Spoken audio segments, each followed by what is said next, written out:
Hey guys, Adam here, also known as Gamer Abroad on my gaming channel Gaming Abroad. And about a week ago, I released a video about whether or not Blood Bowl 3 Brutal Edition was a scam. A couple days ago, I noticed a community update on the Steam main page for Blood Bowl 3, and I wanted to share some of the things that I read with you. So they are aware of our complaints thus far.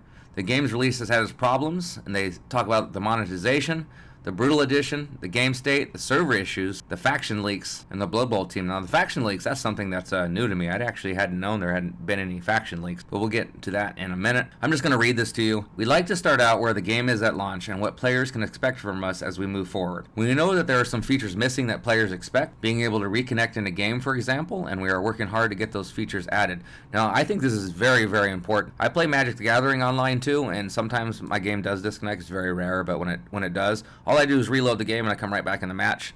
There's some timeouts, there's a timer on the game. This is exactly what Blood Bowl 3 needs for multiplayer matches. It should not be a concession when the game disconnects. It should just allow you to reconnect to the game, and it can just come off that 10-minute timer, the same timer that you use when you go over your 2-minute timer per turn. It's like your little bank of minutes. Maybe that can be extended just a little bit, and that can be your disconnect timer, because it really sucks if there's a power outage or your internet goes out for just a split second and then you have to concede the game. Blood Bowl matches are very important, and a concession or a loss can hurt in a tournament environment. So I like that a lot. Hopefully they implement that soon. The functionality of the game is our main priority, and rest assured we will do our best to address any bugs or broken elements as soon as we can. Now, I haven't seen too many of these bugs. I did run into one game freeze during the campaign mode, and I thought it was going to cost me the entire campaign because it was a tournament knockout style, and it turned out that I was able to play again. And if you haven't seen that video, check that out. But my movements actually registered. I ran the ball score into score, but of course the ball score didn't move and the game froze. I let it go for a long time, and then I had to quit the game. And it showed the score from the ball score, so that was very interesting. Anyways, we hope that Blood Bowl 3 will be a game that is ever evolving.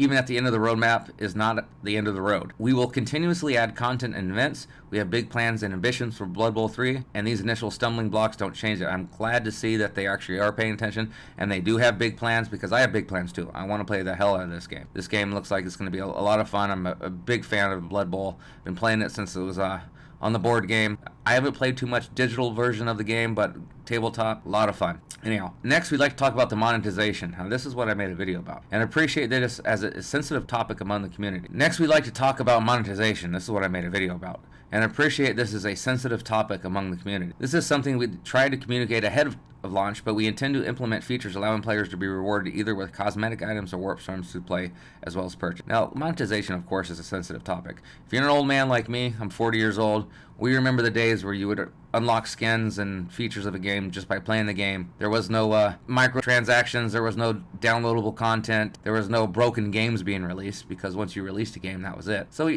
but it is the way it is now. I mean, I'm used to it, I expect it. Games are going to be monetized. A lot of games that I play. Anyhow, I digress. You guys know how I am. We know that we'll probably not be able to convince all of you, but we truly believe that our system is fair, rewarding, optional, and that is understandable. They certainly won't be able to convince everybody. Microtransactions are a sensitive subject. People don't like paying extra money after they pay for a game. I understand microtransactions in a free-to-play game. This is not a free-to-play game. You actually have to buy this game. I mean, when it comes to like DLC and season passes, I'm okay with that. I hate spending that extra, $10 or $20 every month or 2 months or 3 months, however long they are going to do their seasons, like in Call of Duty. But it does make it more fun. I'm a little autistic in a way. I like seeing things level up and things unlock. Okay, with the leveling system, while reaching the max level, you will get 1,000 warp stones, so that's about a $10 value. 8 common items, same quality as the ones in the shop, so those, can't quite remember how much those cost right now, on the $5 value probably. 24 uncommon items, 8 epic items, no legendary item. This includes not only players' parts, what kind of players' parts can I unlock? But also pitches, grandstands, coaches, cheerleaders, balls, and the dugout, among other things. I really like the pitches and the coaches and the cheerleaders and the grandstands. That's all cool stuff. Those are really, really cool cosmetics. I enjoy those. So here's what I was talking about when I was talking about the battle passes and the season passes and all that. So once we hit season 1, the blood pass will also bring its fair share of free rewards, including warp. I imagine they're meant to put an S at the end of that. As a reminder, you will also be able to get the new team faction of the season for free when reaching the last tier of the blood pass. So that's very interesting to me. In Blood Bowl 2, I don't recall there being seasons. You would just buy the downloadable content through the Steam store.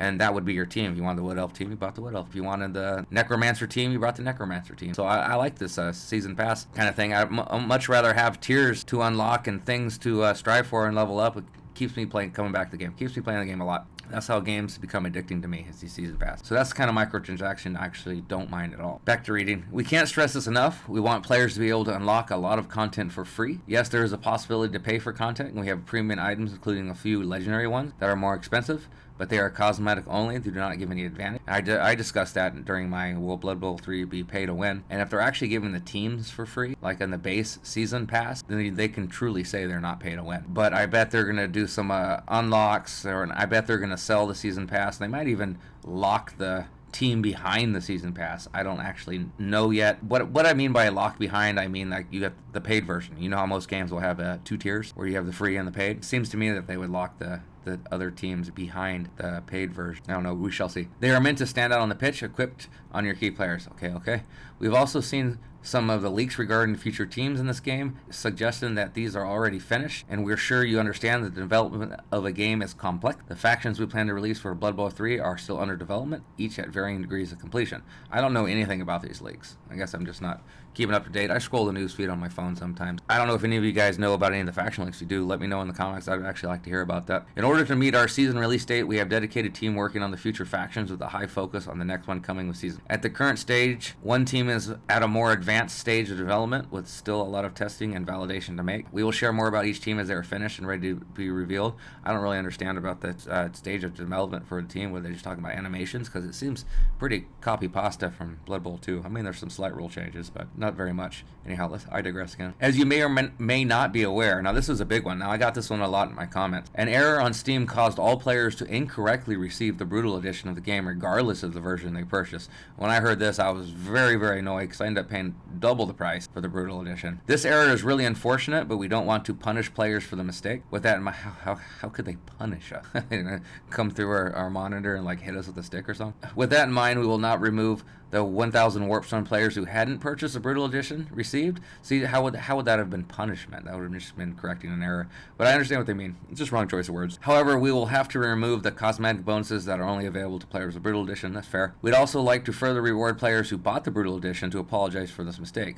We will credit 1,000 Warpstones to all Brutal Edition players and an additional 250 Warpstones to early unlock players for their trouble. Now, I believe Brutal Edition was the only edition you got early unlocked, so I guess that means all Brutal Edition players are going to get 1,250 Warpstones, but somehow they say here 1,500 Warpstones. Let me read this. This way, Brutal Edition players will still have 1,000 Warpstone bonus. With that bonus and yesterday's compensation, I'm not aware of any compensation. Maybe I missed something. This will make a total bonus of 1,500 Warpstones for early unlock players. I wonder if I got it, because I did notice my Warpstone balance went up, but I thought it was just because I won something in the campaign. I didn't pay attention to really where it came from. Maybe that's what that compensation was. We understand that this does not solve everything, but we hope that it will at least ease the feeling and show our gratitude. We will always follow this policy with our community. We'd also like to take this opportunity to apologize for the server issues leading up to and during the launch. Like I said, I didn't experience any server issues because, well, I guess I did during the campaign mode. I did have a disconnect, but it was a DNS issue that I ended up fixing on my side. Maybe if it's an issue you guys continue to run into, I can explain to you guys how I fixed that. It was actually quite a simple fix. Anyhow,